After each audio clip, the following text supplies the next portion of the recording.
It's very relevant, actually. It's as relevant as is the 1951 Mutual Defense Treaty. So important to realize that the United States doesn't have a whole lot of actual allies. People with whom we've sat down and crafted an agreement for mutual defense.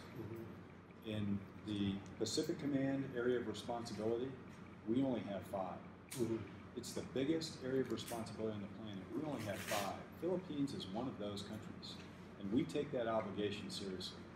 So for that, Balikatan, as the largest exercise that we engage with as Armed Forces of the Philippines and U.S. military annually, that is an expression of the commitment of the two nations, our two governments, to each other for mutual defense. And how we express that year to year changes. And this year we are expressing that, yes, with humanitarian assistance, disaster relief, which we think Mother Nature keeps very relevant. So we think there's going to be plenty of opportunity to engage sometime in the future in that which we are practicing here, our young men and women are practicing here today. It's also extremely relevant on the military side. So there is deliberate military activity taking place in the form of what was mutually agreed upon as counterterror training.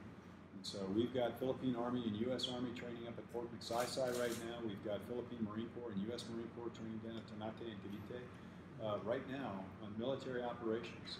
And training to try and get better in the very types of operations that your armed forces is conducting right now down in the South End very, very successfully. So if you ask me if it's still relevant, I tell you it's as relevant as the Mutual Defense Treaty still stands as relevant, committed by our two great nations together. It's as relevant as the fact that a super typhoon is going to affect this region sometime in the next 5 years, and it's as relevant as the fact that terrorism is an unfortunate symptom throughout our world right now, and we train together on how to address that in a mutual way.